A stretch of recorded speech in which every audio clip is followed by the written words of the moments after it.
623, 123, mic check.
Freaking us out. I'm freaking out. We have got 6 minutes to get ready. That's a false start. Every time I open this door, I feel bad because usually, like back when COVID wasn't a thing, all the cameras would like make their necks like turning at me. I'm like, it's just me. And you can see the disappointment in their eyes. I know. I'm like, what? Am I that bad? You can haircut. Did I? No. My hair is so scary looking right now. It looks like the end of a mop. Greg's just asking everyone. That's all he has to everybody.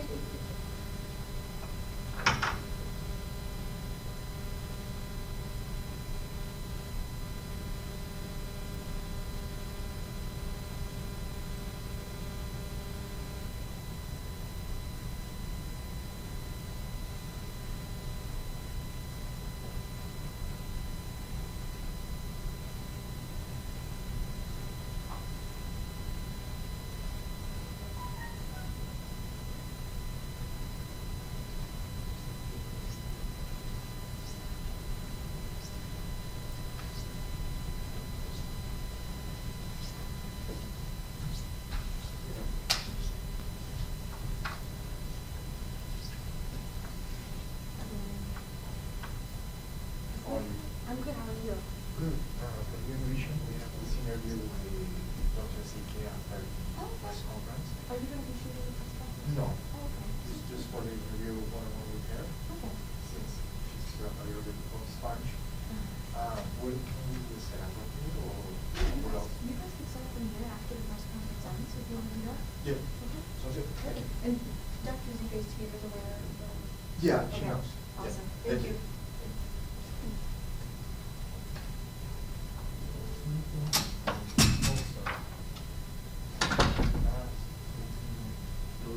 Yeah. 13? Or in the time, daytime, or just tell them to find it at the top of. So you know what I've been doing is I am hot and I've said, can you tell me as soon as the governor starts talking about that template? And then I add, say it's 2.5 minutes in, and I add 2.5 minutes to that. Wow, that's pretty good. So I start my audit as soon as it's done.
I have IT questions, right? Yeah.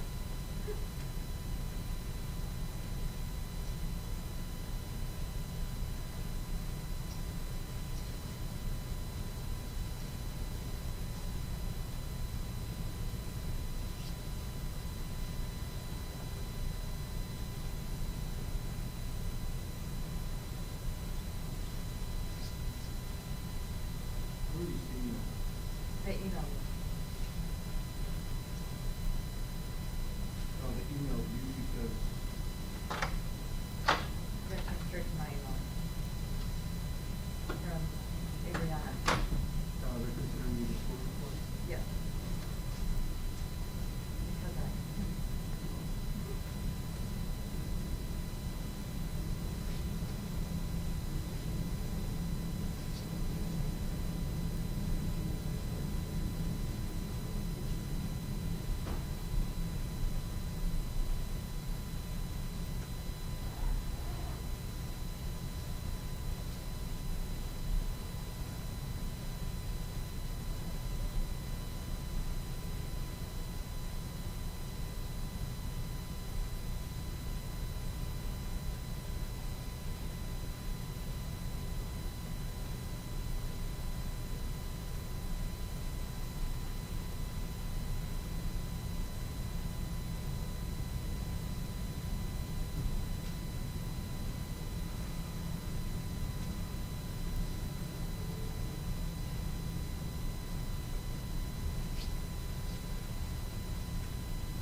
Well, good afternoon, everyone, and a special cheers to the Forest Park resident who tweets every day that he has faithfully enjoyed a cocktail or a mocktail during this press conference every afternoon since March 26th.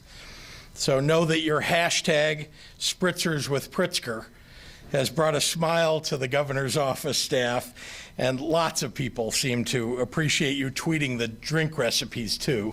So thank you. Well, as of today, it's now been one full calendar month since March 9th. the day that I issued a disaster proclamation so that we could fully respond to all that has happened. Since then, we've needed to close down our restaurants and bars and limit large gatherings. We took schools to remote learning. We instituted a stay-at-home order following the best advice available from epidemiologists, scientists, and doctors about bending the curve. We've been building up our healthcare capacity, buying personal protective equipment in bulk, ordering ventilators, adding beds at our existing institutions, calling retired healthcare workers back into service, launching work at alternate care facilities around the state, and ensuring the continuity of supply chains for testing. And on that note, I want to thank Abbott, which informed us yesterday that facilities in our state who are operating with their machines can now be able to access swabs directly from them instead of through third parties. A great development. During the last month, we have experienced tremendous tragedy. We have lost hundreds of Illinoisans, each one a person of immeasurable worth to their families, their friends, and their communities, and to this state. Thousands more are fighting in our hospital systems for their lives, and many, many thousands more are recovering or have already recovered at home. This virus's economic impact has uprooted the lives of hundreds of thousands in our state and tens of millions across the nation. Over the last several days, my public updates have been heavily data driven, and we will continue to provide data on a regular basis. And no doubt we will answer questions about data today as we do every day. But today, the 32nd straight day that I've stood in front of you to provide an update on COVID-19, I want to dedicate a few minutes to highlighting some of the truly incredible organizations around the state who have stepped up in response to this unprecedented challenge. As Dr. Ezike and I told you yesterday, our rate of rise is looking less and less exponential. That indicates to us that we are, in fact, bending the curve. There is even some evidence that we may be moving toward a flatter curve, but we need to keep watching the data on a daily basis. Keep in mind, our case numbers and the death toll are still growing, and thus our fight must continue. And the data will show that those numbers are growing more slowly, and that's a very good thing. It's all of you, the families and individual residents of Illinois, who are making the biggest difference in our fight against COVID-19. You all are the first line of our protection in your communities, in your households, and for yourselves. Your individual decisions to help social distance, to not gather in groups, to wash your hands, and to wear a mask outside have resulted in collective action that is saving people from getting sick and being hospitalized. It's been 1 week since we launched the All In Illinois campaign, and in that week, people from all across the state of Illinois, people around the world with ties to East St. Louis or Macomb or Cairo or Rock Island or Chicago have declared themselves all in for Illinois. In under 7 days, the All In campaign has reached more than 3 million people on social media. And across the state, countless individuals and organizations have come together to fight for things far larger than themselves. Fighting for the safety of youth care, Aunt Martha's Health and Wellness Center has developed a first-of-its-kind program opening this month designed to give Department of Children and Family Services kids who've been exposed to COVID-19 a safe place to quarantine. Fighting for safe and expansive nutrition access, the Lakeview Pantry, which serves food to people all across the city of Chicago, is serving 82% more individuals than they were before this crisis began. And as a rare pantry with an online market, Lakeview Pantry has expanded capacity for online orders every week. Fighting for our elderly residents, the Department on Aging has supplied $7 million in emergency assistance grants to help meet increased demand for home-delivered meals for our seniors. Last week alone, the department processed nearly 1,000 new home-delivered meal referrals per day. Fighting for our residents with disabilities, Centers for Independent Living in Lake County and in Mount Vernon have offered more workers, training, and supplies in each of their areas to keep Illinoisans with disabilities safe in their homes. And group homes across the state have displayed hearts in their windows, a message of hope to those on both sides of the glass. Fighting for students and their families, Bella Ease in Adams County is providing dinner and snacks to local residents to supplement the breakfast and lunch that Quincy children receive from their local public schools. Fighting for those needing behavioral health services, Healthcare Alternative Systems has restructured its operations to expand telehealth and phone counseling options for those seeking services to battle addiction or work through mental health needs. Fighting for our healthcare workers, Lewis and Clark Community College in Godfrey gathered up critical PPE from their health sciences program and donated hundreds of boxes of masks and gloves, gowns, and hand sanitizer to local hospitals. Fighting to provide services and housing for the homeless, La Casa Norte continues to help individuals throughout DuPage, Kendall, Cook, and Kane counties find permanent shelter for themselves and for their families. Fighting for small businesses, the communities of Southern Illinois came together to launch Marion United, a live stream benefit featuring local artists, musicians, and community leaders sharing hope and encouragement. They raised nearly $200,000 from hundreds of donors, money that will go directly to support local businesses that have been impacted. Fighting for equitable community support, the Latino Policy Conference, the Latino Policy Forum, has worked to ensure early education providers serving essential workers in the Illinois Latino community to make sure that they have the diapers and wipes and formula that they need to support the families they serve. And they're doing the same to ensure fair food access statewide.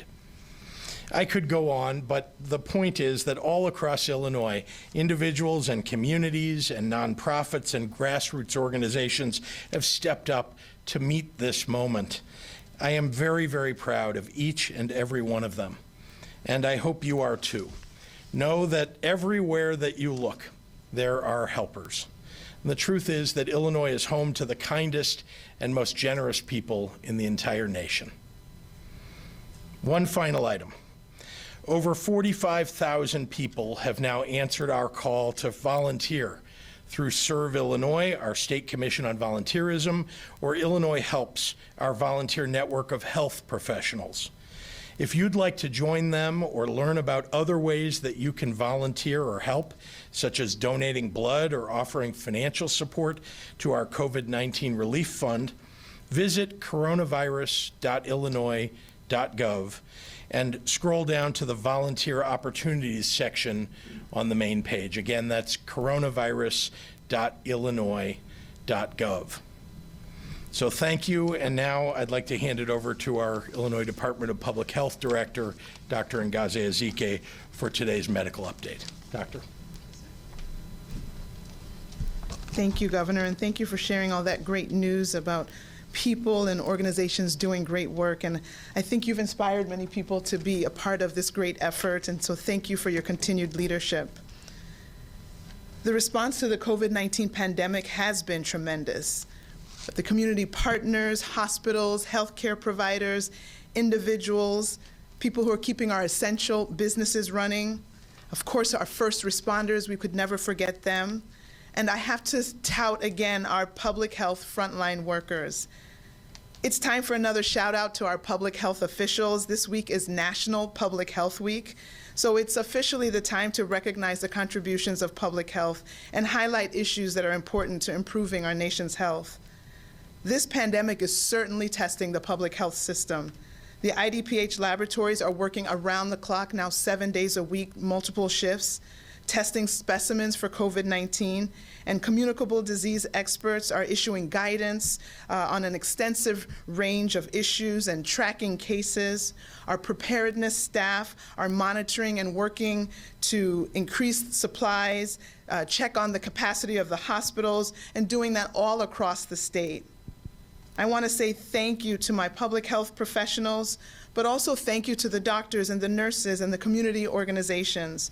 Thank you to the essential workers that show up to work every day to make sure that all the people of Illinois have the supplies and the products that they need. We are all working together in our various ways, although we're keeping it at a 6-foot distance. I want to encourage you to check on your neighbors and your elderly friends, of course, by phone. While we need people to stay at home, we don't want to learn about people who are dying at home from COVID-19 because of fears of being infected or being scared to seek out medical care. We want everyone to receive the care that they need. Our hospitals have the ability and will take care of you.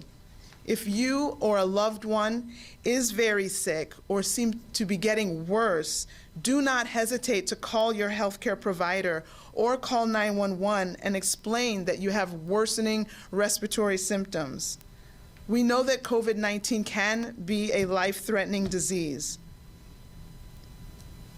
Unfortunately, I have to report an additional 66 lives that have been cut short to bring us to a total of 528 deaths here in Illinois. There are 1,344 new cases reported in the last 24 hours, bringing our total case count to 16,422. We are all making sacrifices, and I ask you to stay the course.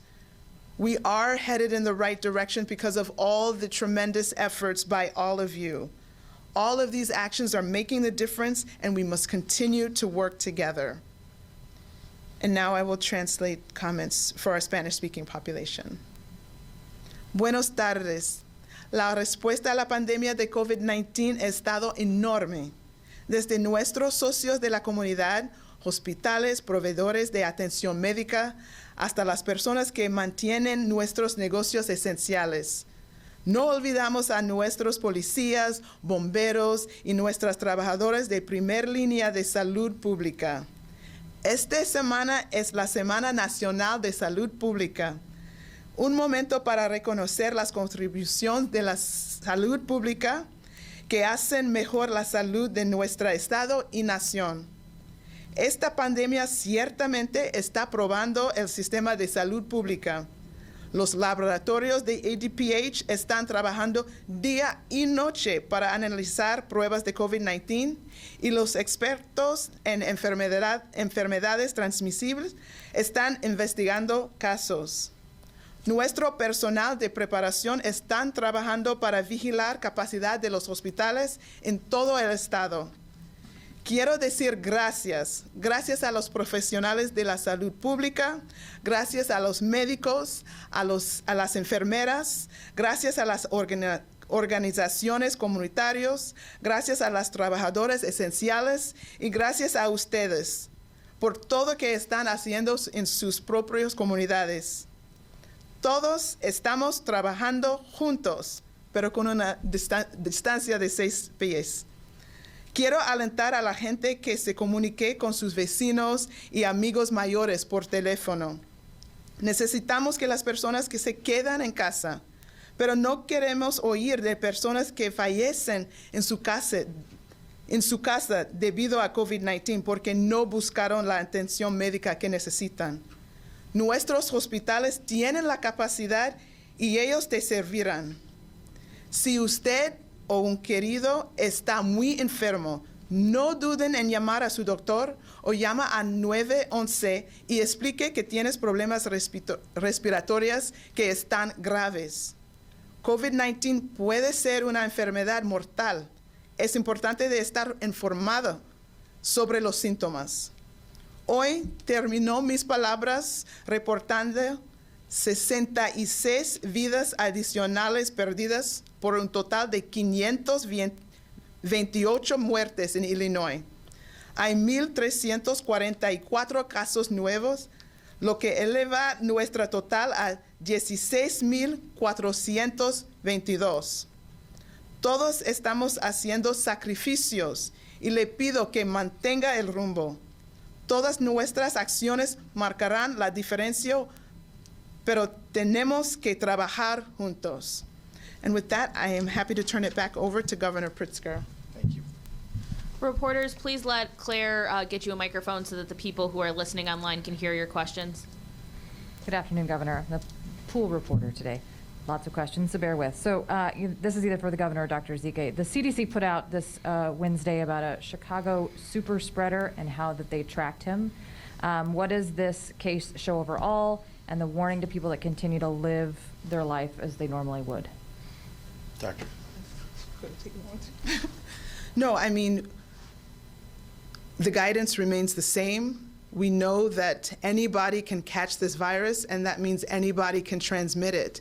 It's irresponsible to not take the necessary precautions to protect not only yourself, but those around.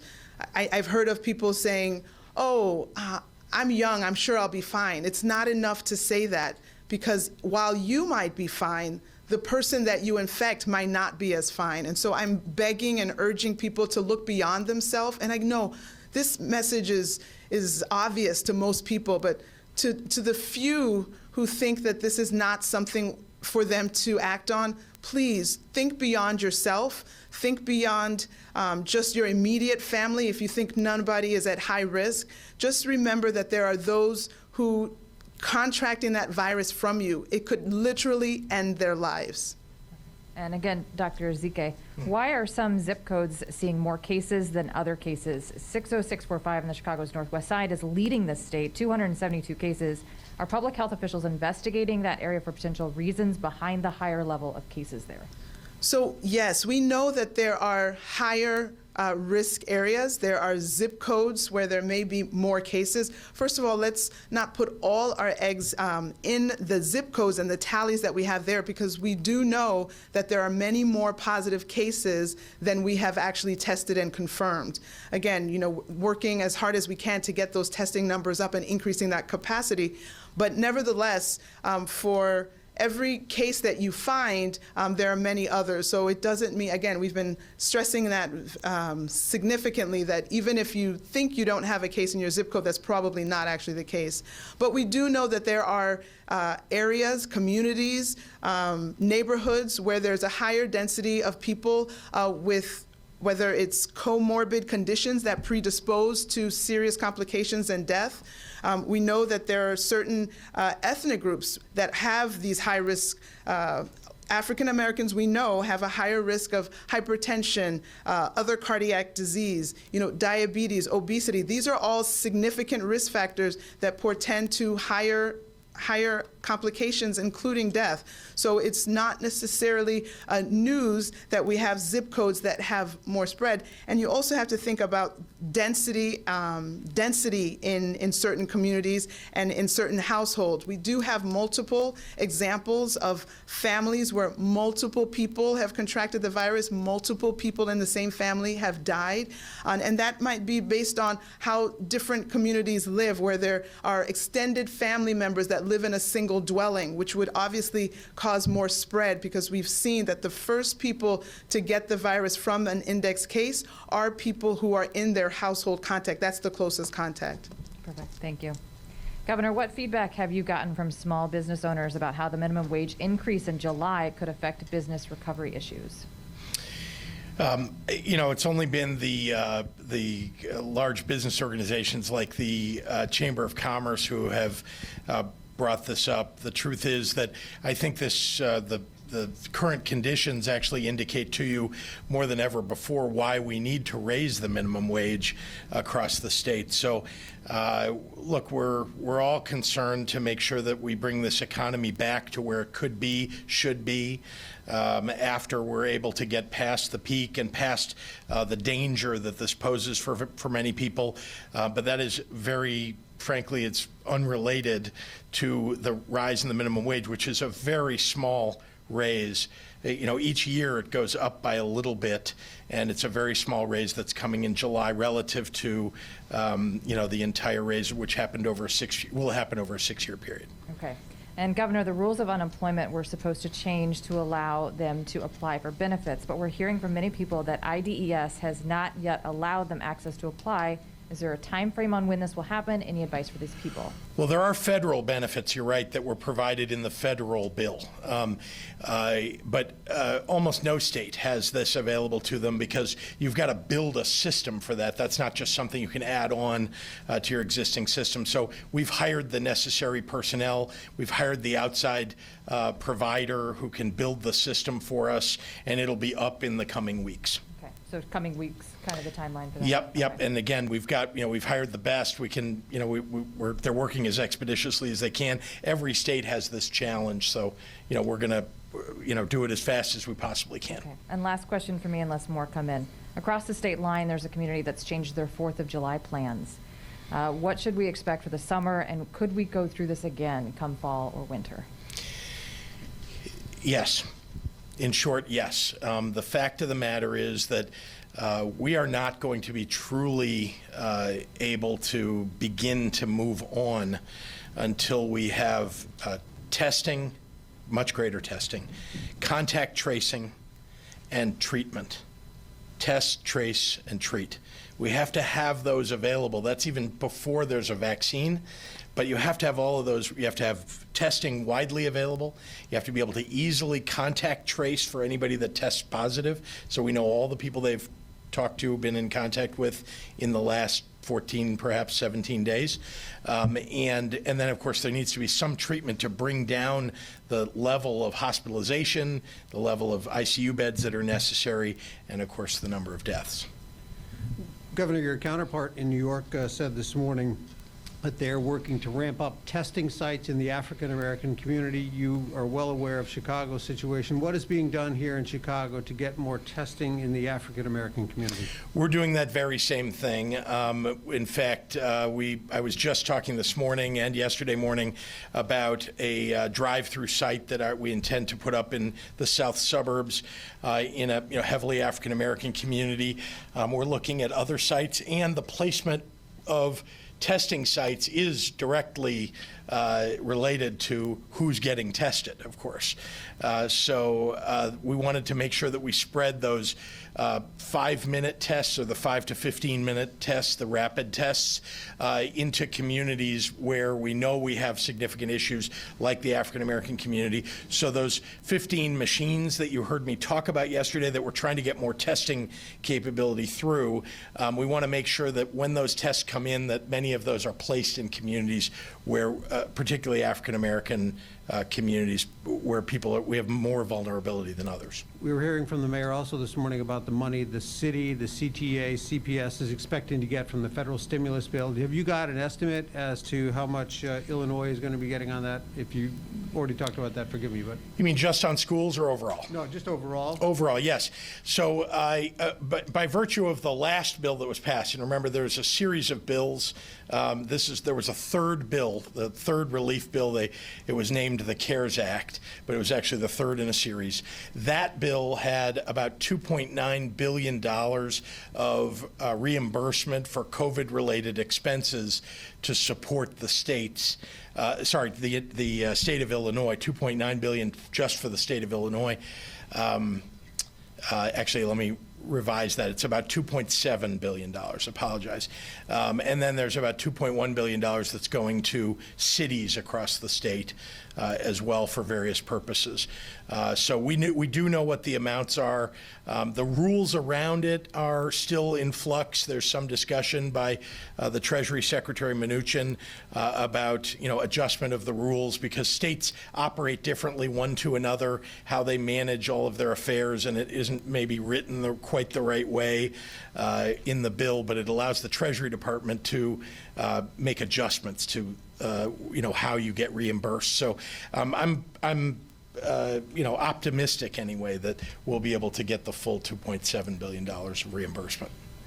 Governor, as you know, many undocumented residents living here in the state of Illinois, mostly Latino, working families, suffering this crisis as everybody else, without help from the federal government. What's your message to this population and what kind of help they can get from the state during this crisis? So you're speaking specifically of undocumented immigrants in the state of Illinois. A number of ways we're providing support. One of the major ways is through the COVID-19 Relief Fund, which is ilcovidresponsefund.org.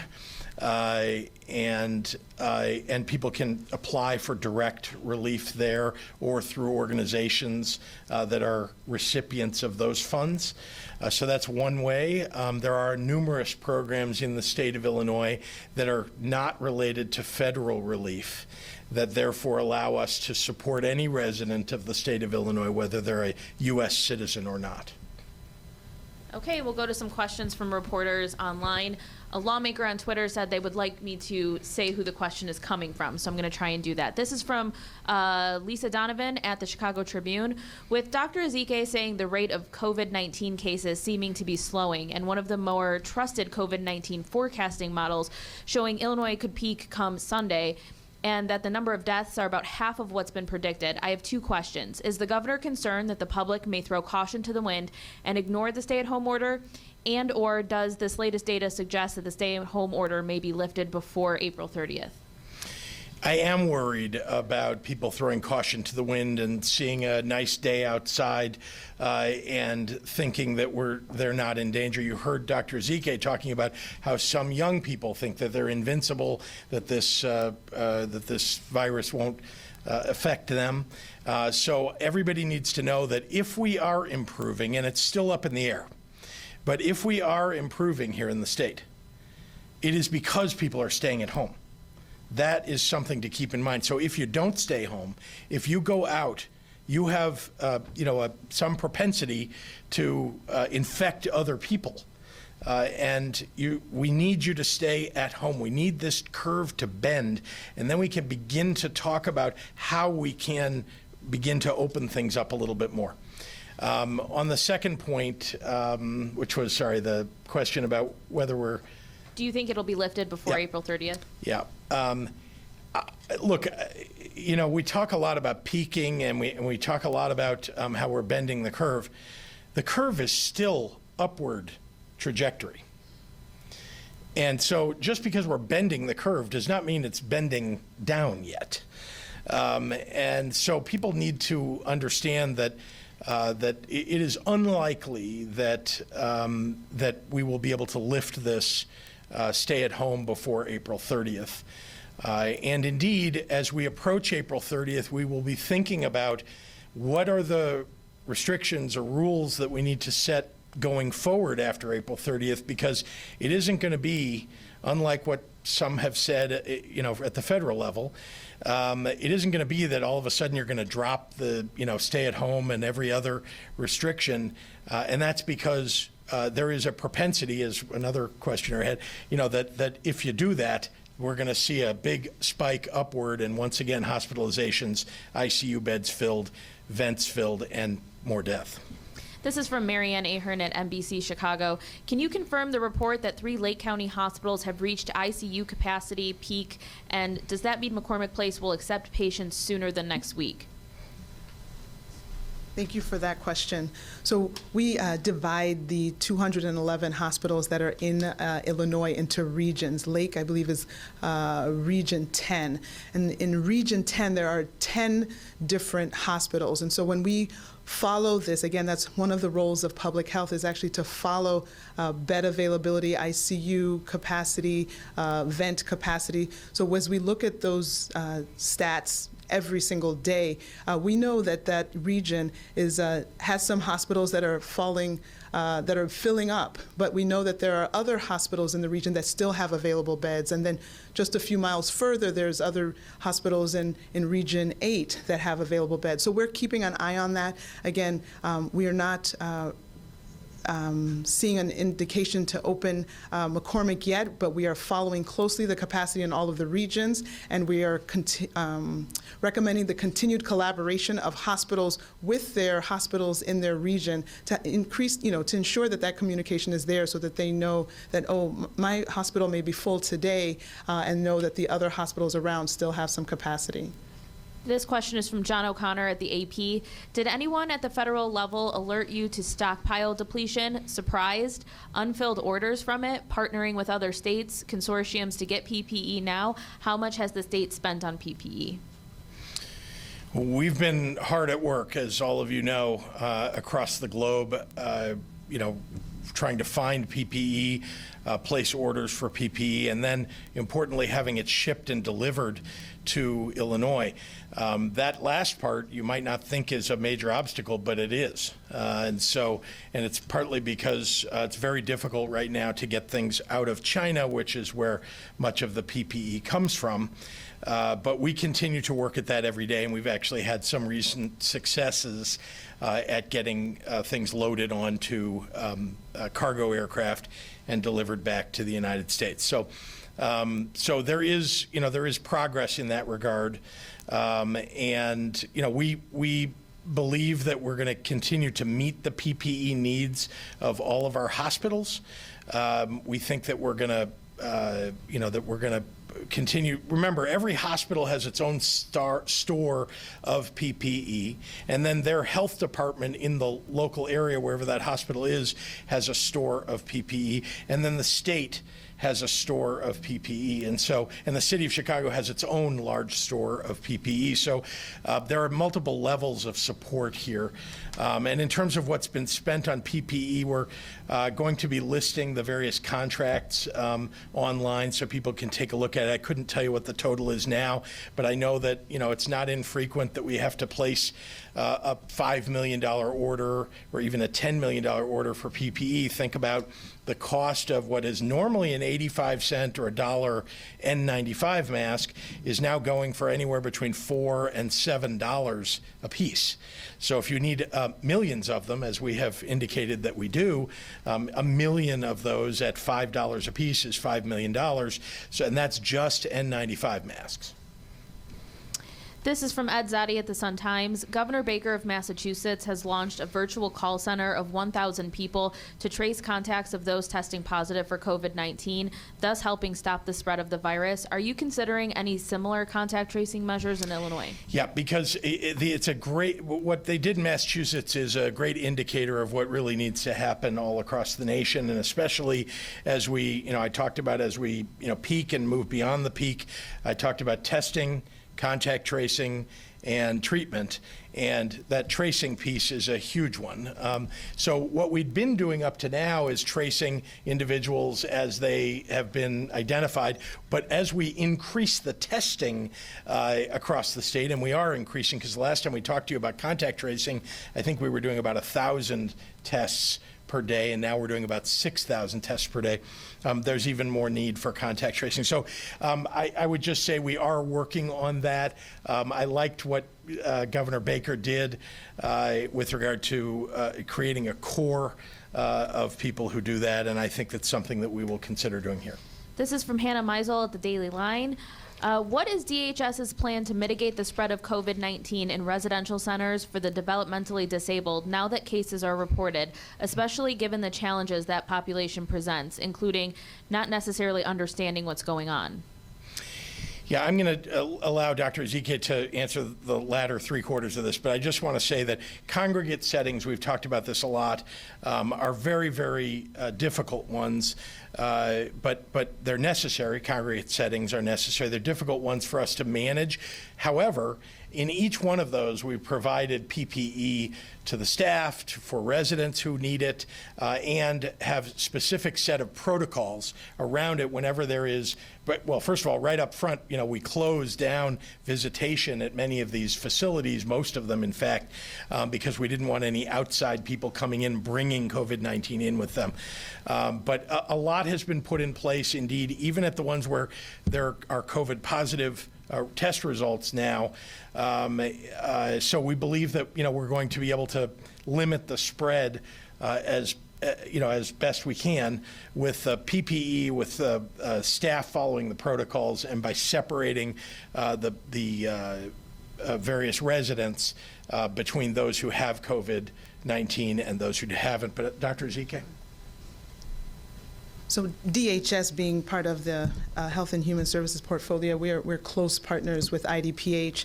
And at the end of, again, time is becoming relative now, but I believe at the end of February, beginning of March, they were very proactive. They were immediately following recommendations to start thinking about their facilities, trying to identify their space issues, trying to figure out how people would be able to be spread out if they needed to isolate and segregate. They, as Governor said, were right on top of it in terms of closing down facilities to visitors. I know sometimes people would think that sounds difficult, but in a situation such as this, where you know that the virus is being brought in by a visitor, that is the aggressive step that has to be taken. Also doing pre-shift assessments on people who work in the facility. So they were even proactively looking at, instead of moving people back and forth, they were bringing providers that had to assess people in terms of trying to figure out if there would be need for evaluation, if it could be done on site instead of transferring to a hospital. So again, a lot of steps were taken even before they had a single case. They do have some cases in some of their facilities now. IDPH is working close with them in terms of having a consultant and infection control preventionist working directly with the facilities.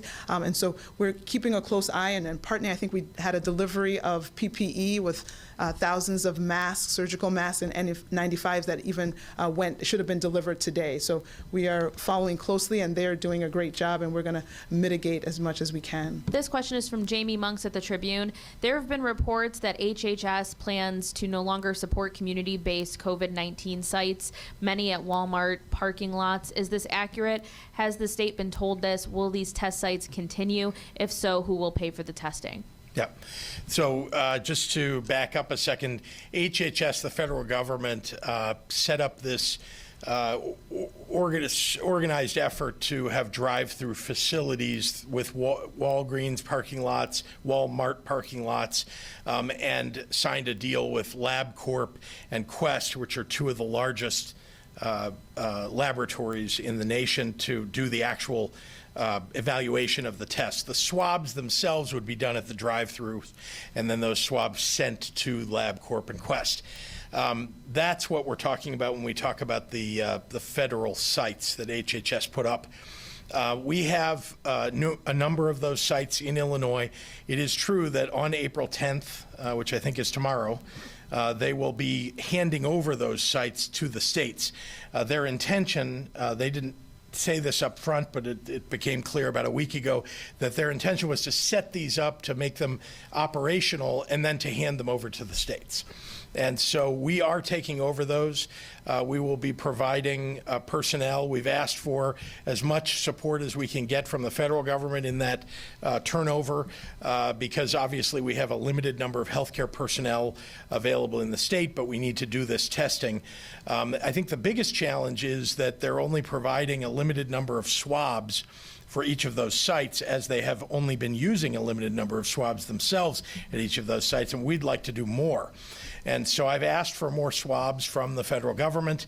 We'll see whether we're able to get them, but our intention is to do as much testing as we possibly can in those drive-through sites. But I just want to make it clear that taking a swab is not doing a test. Taking a swab is taking a specimen and then putting it in a vial and then shipping that vial somewhere where the test is done. In our case, we're building up our testing capacity in the state of Illinois. Right now, we do we do thousands in the state. What the federal government was doing is sending it off to these other laboratories around the country. It takes 7 to 10 days to get a result. I've even heard of longer from those. So we don't want to have to do that.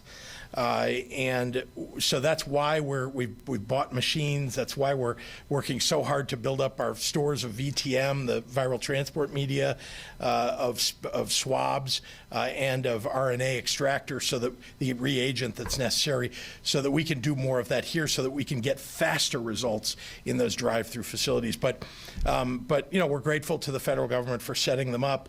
But in the turnover, it's going to be difficult because we're not getting provided as many swabs as we would like to. This question is from Shia at Politico. Can you tell us, Governor, what are a few specific lessons or takeaways you learned from New York or other places in how to handle the coronavirus? Well, as I watch the challenges in New York, one is preparation. I don't know if you noticed that we actually put our stay-at-home order in at, I think, exactly the same day, a little bit, maybe a few hours before New York did. But on the same day, March 21st is when ours went into effect. We announced it on the 20th. But New York had more cases earlier than we had. And so they were further along in the curve, I guess, I would say. And so when they got around to figuring out, that they would need much more hospitalization capacity, they began to build out and plan for and build out Javits Center. I think we were a little bit ahead of them just in the timing of planning for the build out of the McCormick Place alternative site. And as you know, we have many more sites that we're spinning up in the event that we have a need for them.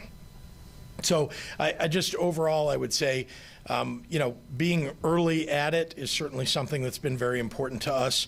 I think the other thing I would say is I've talked to the governor of Washington a number of times to talk about what they did and didn't do right around nursing homes, because we all remember that they had a terrible problem with one particular nursing home, and we wanted to make sure that we knew what went wrong there and what we should do right, and they learned their own lessons that they shared with me. And that's the last thing I would tell you. I call governors, virtually every day. Certainly on average, I talk to one a day around the country to hear what they're doing today, how it is that they've accomplished something that we may need to accomplish, or to share what we've done with them. And that's been vitally important to the success that we so far have had, any success that we've had so far. And I'm trying to learn lessons as we go. This is from Jim Leach at WMAY. What advice would you give to organizers of big summer events, concerts, etc.? Should they plan to proceed, plan on crowd limits? Should they think about canceling? I think everybody needs to think seriously about canceling large summer events. From my perspective today, I do not see how we are going to have large gatherings of people, again, until we have a vaccine, which is months and months away. I would not risk having large groups of people getting together anywhere. And I think that's hard for everybody to hear, but that's just a fact. They're just, even with, testing and tracing and treating, as is necessary for us to begin to make changes, it isn't enough for me to say that it's okay to have a big festival with a whole bunch of people gathering together. And this will be our last question. It's from Mike Flannery at Fox. have you heard of the Workshare program helping 29 states and Washington, D.C.? A University of Illinois professor says Illinois could get $1.1 billion and avert up to 124,000 layoffs. Will Illinois join it?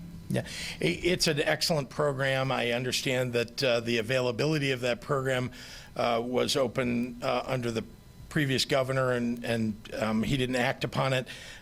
We are looking at how we might open a program like that, a Workshare program, and I don't disagree that, you know, whatever we can get to support workers, to expand the workforce, or, you know, make available opportunities for people who are laid off, we're going to pursue. All right, thanks, everyone. Governor, the corner place still next week. Let's see, what's today? Thursday. Yeah, it'll be early next week. Yeah, thank you. But again, may not have any patience. Yeah, I hope that it doesn't have patience.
Say this ain't right.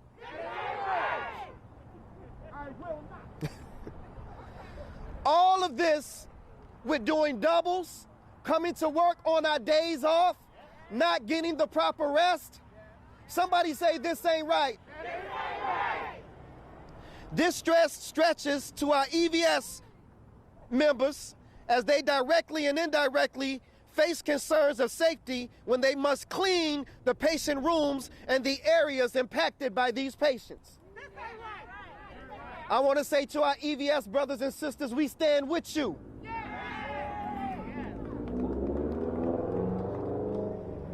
Collectively, we want to make sure all frontline workers at the county jail, Cermak, Stroger Hospital, Provident, and Oak Forest Hospital, we want to make sure that all these have the right to easily access PPE's, personal protection equipment.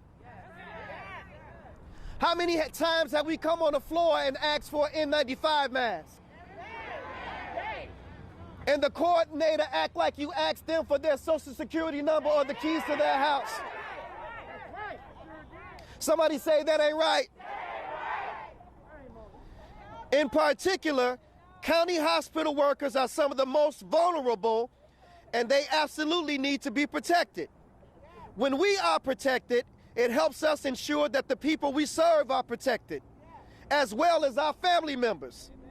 We come to work each and every day because our most crucial priorities are the patients that we walk through and care about when they walk through these doors. Finally, we believe the county healthcare system is vastly underfunded. And it's not just a problem here, it's a hurdle that health units around the country face. We take care of our uninsured, our underinsured, and more. Just because we provide services for marginalized communities doesn't mean we need to be understaffed, underprotected, or undersupported. With that, my brothers and sisters, SEIU Local 73 and I demand that Cook County do the following.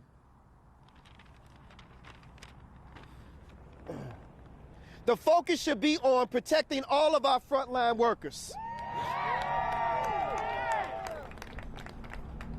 And in particular, hospital workers in the county. This is important for our members, their patients, and the public health and our community. We want to make sure that the workers at the Cook County Jail, Cermak, Stroger, Provident, and Oak Forest have the right to PPE, and that they are being used correctly to protect their health and the health of those around them. We have called for the urgent early release of detainees who are nearing the end of their sentence, or who have underlying health conditions, or who are over 65 years old, or who are in detention because they can't afford to pay their bail, or those who have committed low-level non-violent offenses. This is to protect Cermak Sheriff Department workers, protect detainees, as well as the public. We want a suspension to face-to-face interactions, including group sessions between inmates and our mental health specialists. The problems at Stroger and Provident Hospital is a legacy of underfunding our public health system. We believe that poor people, the uninsured and the undocumented deserve the same standards of care as those who are rich and those with insurance. We call on Governor Pritzker to use federal funds to provide additional support to our public hospital and other safety net hospitals in our community. Now I want to say this. On behalf of all of the Cook County employees, on behalf of all the hospital staff, on behalf of SEIU, I want to say that we are praying for our president, Preckwinkle. We know that you have quarantined yourself for 14 days, Madam President, because you have encountered a security staff member who was tested positive for COVID-19. However, Mr. President, unlike you, we don't make six figures in our salary. We don't have the luxury of staying home for 14 days and not being paid for it. So our final demand is that Cook County healthcare and hospital systems provide 80 hours of paid sick time and paid FMLA to healthcare workers. In addition to that, our final ask is this. If anybody is tested positive for COVID-19, we ask those 80 hours of sick time be implemented, and on top of that, because we can't go home and work from home. We are the essential workers that you hear about on the news every day. And since we can't go home and work from home like those who are making six-figure salaries, then damn it, give us our hazard pay.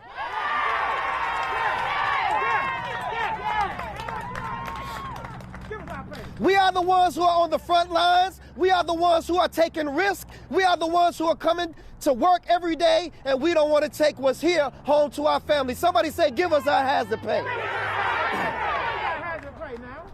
I want to thank all of you all who have come out today, all the frontline and essential workers who are standing right here side by side to me today. We hope all the workers, the patients, the public stay safe during this pandemic. Who are we? What do we want? Who are we? What do we want? Give it up for Miss Diane Palmer. Come on, Miss Diane Palmer. We want to thank everybody here. We thank you for this action. We thank you for all those who came out. We love you. Thank you.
Let me put my hat up. Yes, thank you, Tyrone. Thank you. Your mask here.